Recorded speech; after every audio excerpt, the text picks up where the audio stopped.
In today's video, we have a recent leg workout I did. So I'm starting with calf raises. I'm using our belt squat. My dad actually made this belt squat machine from scratch, which is pretty awesome. So I'm doing some calf raises. I have my hands on the upright bars, more so for balance. I'm not really pulling on them to try to help with the weight. So getting a good stretch, trying to get a good contraction, driving through the big toe. That helps you get kind of the deepest contraction in the calf rather than rolling outward into your pinky toe. So you want to try to push through your big toe. I'm going slow here. Now what you'll see is I switch to my hands low, I push my hips back in a kind of faster rhythm. This is to pull open the soleus muscle, which is underneath the gastrocnemius, which you can see, the big muscle you can see of the calf. The soleus, if it's super tight, it'll limit depth in the squat. So that's why I'm doing that, partly because I want my calves to be bigger, but also because it helps improve squat mobility.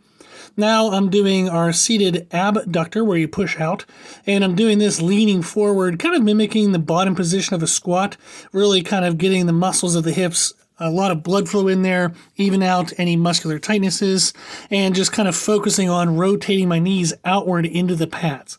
So I'm not pushing with my feet, I'm actually rotating outward with my knees, similar to the way that I would do during a squat descent. I would try to be rotating my knees outward towards my pinky toes. So I'm practicing that in this movement and then also just kind of warming up those muscles. This is the adductor where you push together. Now this one, again, pushing through my knees, not my feet, but this is lighter. I'm more so looking for an active stretch where as I get blood flow into the muscles, they start to loosen up. This again helps squat depth to where your hips don't get rolled forward or posteriorly tilted at the bottom of the squat by tight adductors. So all this is helpful for the hips for health, to get blood flow into there. It helps with squat mobility by loosening and kind of evening out muscular tightness. And I also like this type of circuit. So I'm doing the calf raises in these two machines as a circuit because it helps me get kind of my mind into the workout and get focused, get ready. So you can see now we're going back to the calf raise, this time showing it from the back side. And again, I'm trying to push through my big toe. And I've had an ankle injury on my right ankle, so you'll see it rotates a little bit to the outside when I go to the top. And it's from an old basketball injury. I tore the ligaments on the outside of my ankle. So I've worked really hard to kind of balance that out, but there is still that small rotation that happens. So these are the nice long full range of motion squeezes. Now I'm shifting my hips back and doing those kind of quick stretches. I'm still in control here. I'm not trying to bounce, but it's a much harder stretch into the muscles by driving the hips back because of the angle of the belt squat cable. Now we're back to the seated abductor. And here you can see I'm leaning forward and again just trying to externally rotate my knees out.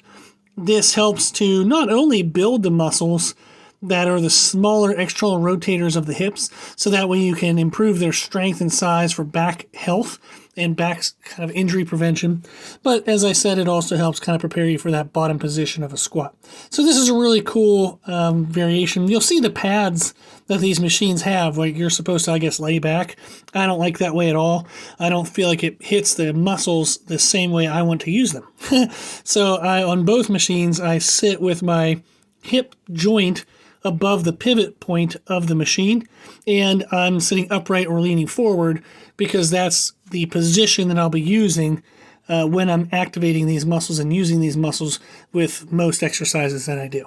So for all these, the calf raises were 10 slow ones, 10 quick ones, and these two machines I did sets of 20 to 30, just trying to get a good blood flow, good burn. So they were hard, but there wasn't any rest pauses, there was no like muscle damage created. Now this is a cool view. I just thought it was fun. This is the end of the bar that I'll be using. Shows the plate, the Pro Lock collars, and I'll be using the safety squat bar, the yoke bar from Elite FTS with my Mutant Metal Monolift J-cups. So they're the snapback J-cups. So you can see they just snap out of place when I stand up, which is freaking awesome. It's fun, just you get your feet set. It's basically a monolift, but in J-cup form, so I don't have to have an entire machine of a monolift. It gets the job done. Now, one of the members brought in their Elite FTS yoke bar, and I've never gotten to use an Elite FTS version of the safety squat bar. I've used a Sorinex, which is super aggressive, super hard, but that's what I love about it, is because it emphasizes the point of using the bar. So I got to use the yoke bar today. Now I paired that with Bulgarian split squats. This is a second leg workout of the week. So usually I just work for blood flow. So for both of these movements of squats, I did 5 sets of 10. And in between each set of the 10, I did 10 reps on each leg of these Bulgarian split squats, just body weight wise. So it was a ton of blood flow. It helped me get a chance to kind of play with that bar that I wanted to play with. And it gave me my second workout of the week. The first workout of the week was more aggressive. So this one, my main focus was tons of blood flow while getting to play around with this bar.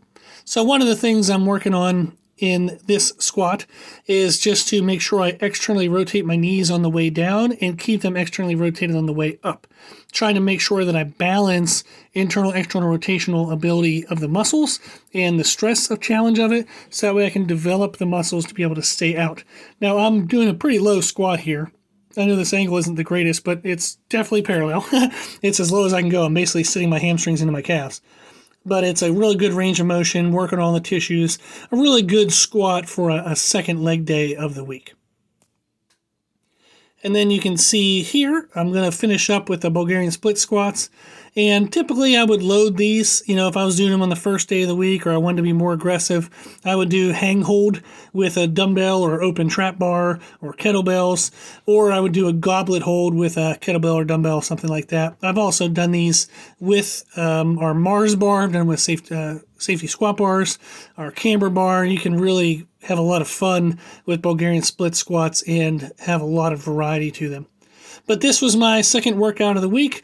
It was miserable but awesome. I loved it. It was fun to try the bar and continue to get to play with my new Mutant Metal snapback rollers. So there's a little bit of my credentials. And then if you want to learn more about training, see programs that we offer, a bunch of free content, check out our website for all that good stuff.